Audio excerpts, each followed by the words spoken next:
मगर जिस तरह से धड़ाधड़ ट्रांसफर की लिस्ट निकल रही है और सौगातों की बौछार हो रही है, तय मानिए कल आचार संहिता लगने जा रही है। वैसे भी चुनाव आयुक्त जो 2 बनने थे वो बन ही गए हैं। इलेक्टोरल बॉन्ड जो वेबसाइट पर जारी होना था वो भी हो गया है। वन नेशन वन इलेक्शन की रिपोर्ट भी पेश हो गई है और अब कल से शायद प्रधानमंत्री नरेंद्र मोदी और अमित शाह चुनाव प्रचार पर निकलना चाहते हैं। और इस बीच कांग्रेस तैयारी कर रही है 17 मार्च के महाराष्ट्र में इंडिया गठबंधन की बड़ी रैली की।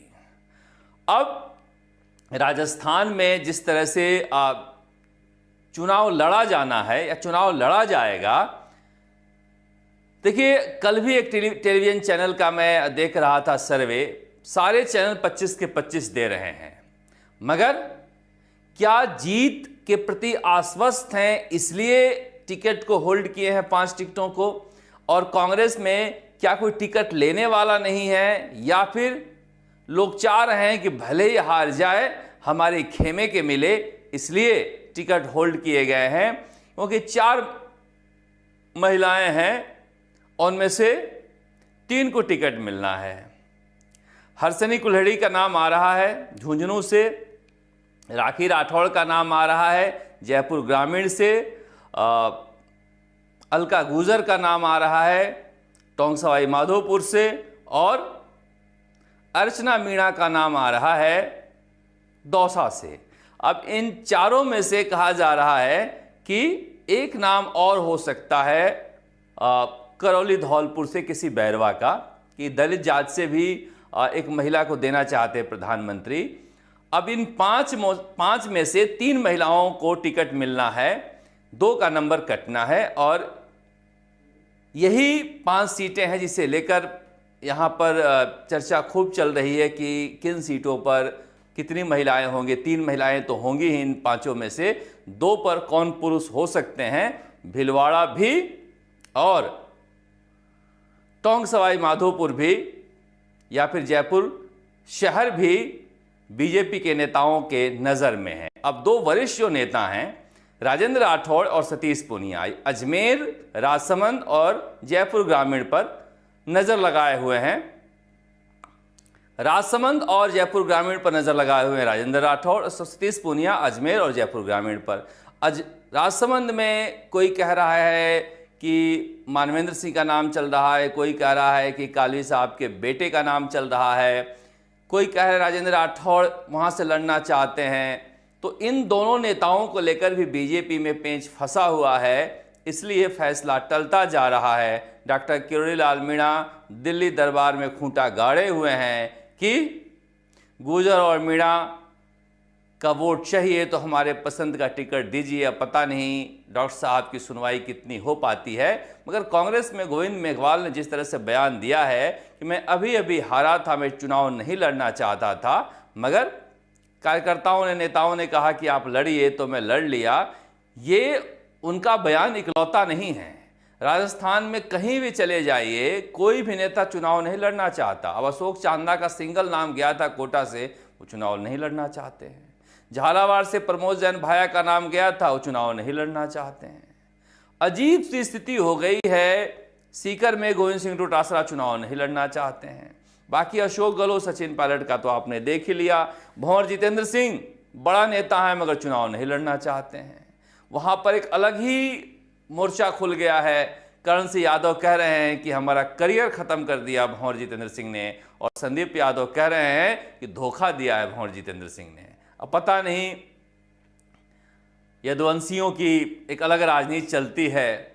ललित यादव एक नौजवान चेहरा जो बेचारे चुनाव नहीं लड़ना चाहते थे, वो कह रहे थे कि 7-8 करोड़ का इंतजाम करा दो तो मैं लड़ लूंगा, मगर उनके गले में घंटी बांध दी गई। अब देखिए क्या स्थिति है कांग्रेस की कि जिसको टिकट दिया जा रहा है वो समझ रहा है कि गले में घंटी बांध दी गई, सिवाय कि करण सिंह उचियारा जैसे नेता जो हैं वो लंबे समय से टिकट मांग रहे थे, और वैभव गहलोत अभी नहीं तो कभी नहीं, कि लोग खुश हैं, बाकी कोई खुशी बहुत ज़्यादा दिखाई दे नहीं रही है।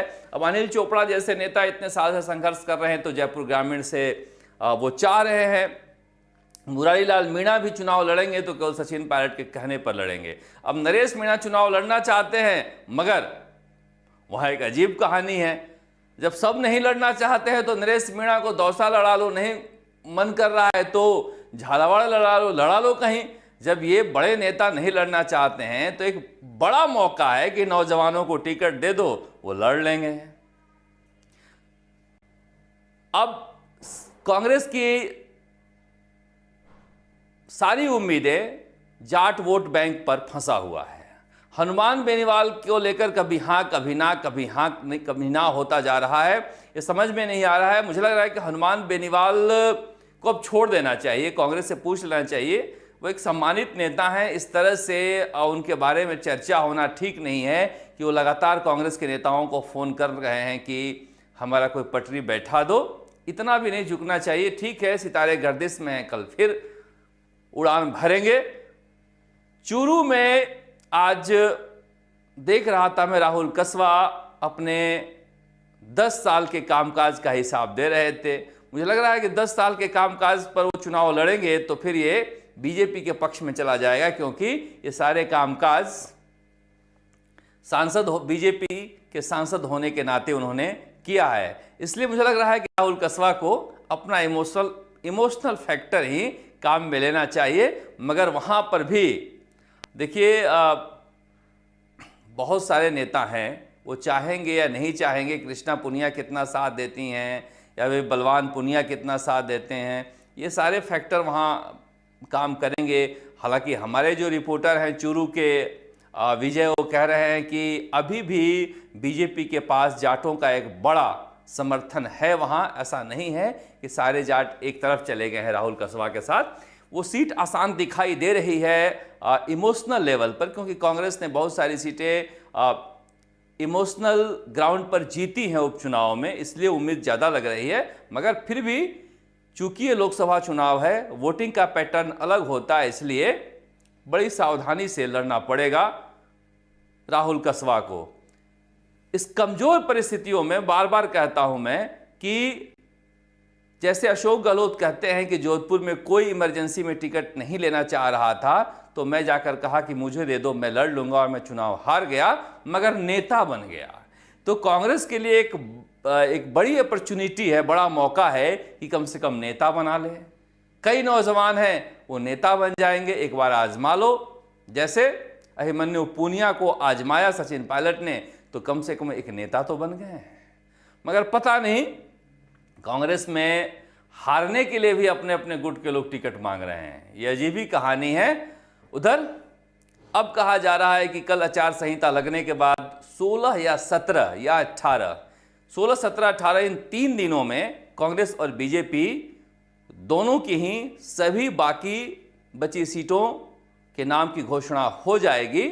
और तब तक ज्यादातर नेता दिल्ली में डेरा डाले हुए हैं बीजेपी के 5 सीटों पर, कांग्रेस के 15 सीटों पर। बीजेपी के 10 सीटों पर, कांग्रेस के 15 सीटों पर नेता दिल्ली में डेरा डाले हुए हैं। अब कौन भाग्यशाली निकलता है बीजेपी की सीट को लेकर, तो स्थिति यह है कि लोग कह रहे हैं बस टिकट मिल जाए, जीतने की लॉटरी है, मगर टिकट मिलना बड़ी मुश्किल है। कांग्रेस में मुश्किल है, मगर फिर भी नौजवान नेता टिकट की उम्मीद में दिल्ली जयपुर कर रहे हैं। आप देखते हैं राजस्थान तक। नमस्कार, जयपुर से शरद कुमार।